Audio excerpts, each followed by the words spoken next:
When we trust ourselves and are not afraid of being ourselves, everything in our lives reflects this by falling into place easily, even miraculously. Assertiveness has its place at home, as well as in any other place. Wherever humans gather, there will always be a need for well-placed assertiveness. Just as there is a need for boundaries in the workplace, so there is also a need for boundaries at home. A boundary is a line that you draw between yourself and others. This includes even loved ones. It is a line that represents physical and emotional limits.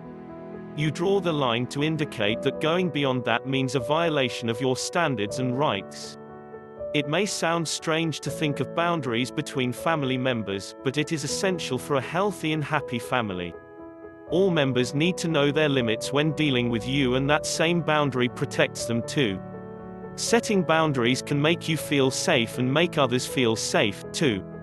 Everyone would know what to expect and have information about wants and needs of everyone. Stop and think about the times you felt uncomfortable, hurt, angry, or betrayed.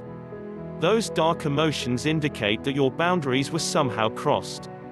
This clearly shows the need for everyone to have those boundaries. Boundaries ensure that your rights are protected. You have the right to enjoy positive and satisfying relationships. This type of relationship allows you to express yourself honestly and tell others how you wish to be treated. I think you would be surprised to know that many couples simply do not know how to treat each other because they do not know what they want. If you want your spouse to treat you with consideration and respect, you have to tell him or her. It seems so obvious and simple. Your spouse would not know if you do not tell them.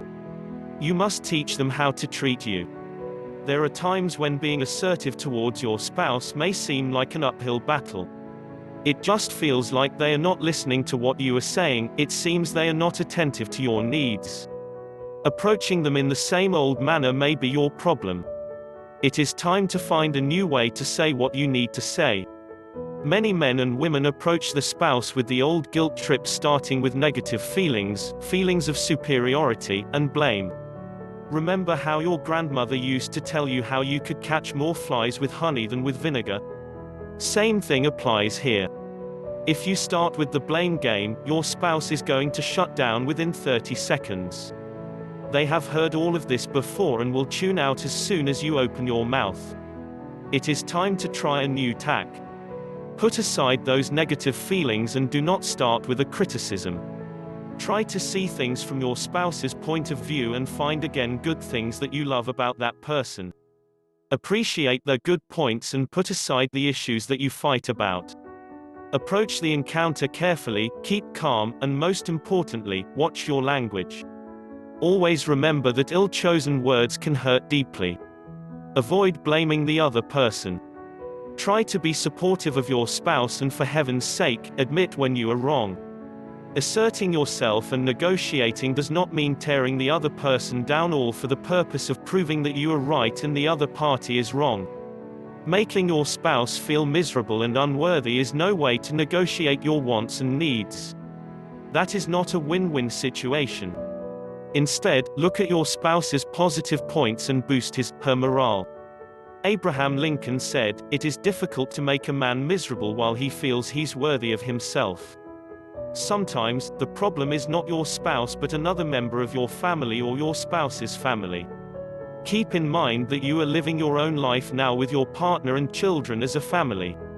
Do not let relatives or in-laws push you around. You will encounter some family members that practically insist on a fight. It is better to politely avoid an argument and simply refuse to be pulled into any form of discussion or confrontation. Keep it simple and try these 5 deflections. 1. I'm going to bow out of this one, thanks. 2. Sorry, I don't have an opinion on that. 3. I truly wish I had something to contribute to this, but I don't.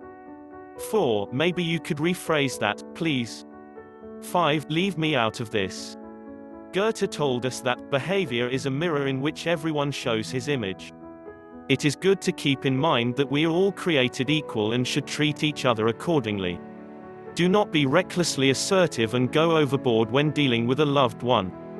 When dealing with those you are closest to, learn to be more assertive and less aggressive. Be more confident and less fearful. Learn to be more effective so you will not come off as wishy-washy.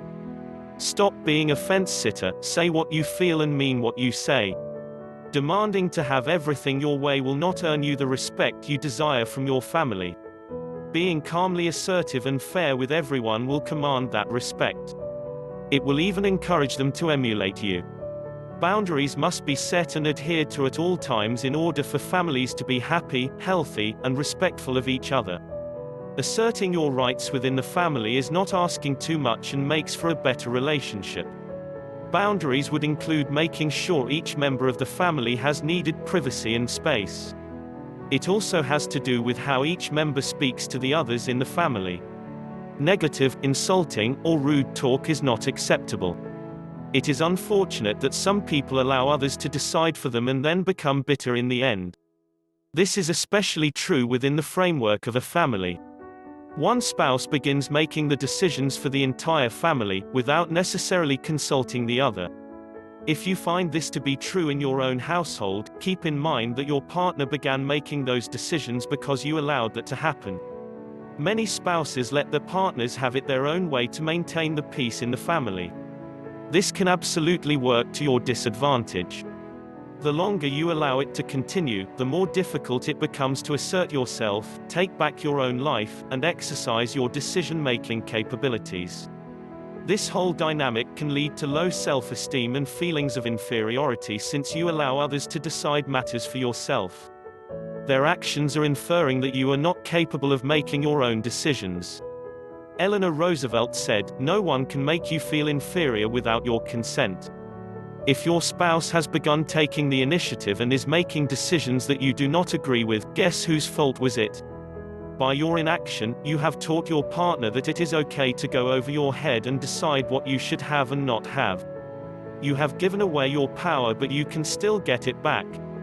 If people in your life are treating you badly, you must figure out things that you are doing which allow them to continue behaving such ways.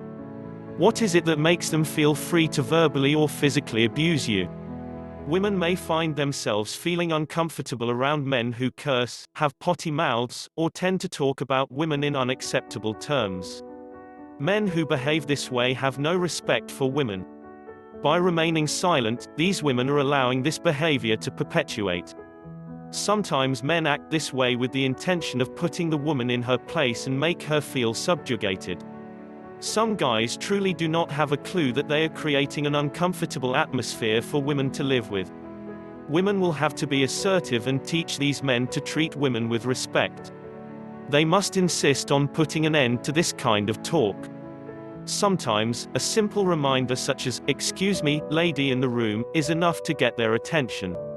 Many people want something from someone but are unclear, even in their own minds, on exactly what that something is. They make no verbal assertions about their wants and needs, but rather expect others to instinctively know what that mysterious something could be. While we are all about improving ourselves by learning new skills and developing new talents, most of us are simply not capable of reading the minds of others. People cannot possibly grant that mysterious something to you if they do not have a clue on what it is.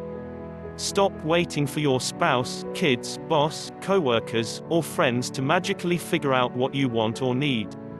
Assert yourself and tell them clearly what you need. Remember that assertiveness is about getting what you need and protecting your rights, while not stomping on the feelings and rights of others. So, open your mouth and say what you need. If you want to reap the benefits, you must first give it a name. You must articulate whatever it is that you want, need, or desire. Maybe the simple act of making a decision is what is holding you back. Indecision keeps you from articulating what you need. Indecision causes homeostasis, inaction, and resistance to change. If you do not make a decision, someone will eventually decide for you and you probably would not like the result. Knowing what you really want is essential. In this world, the only thing you will get is exactly what you ask for. What are you asking for?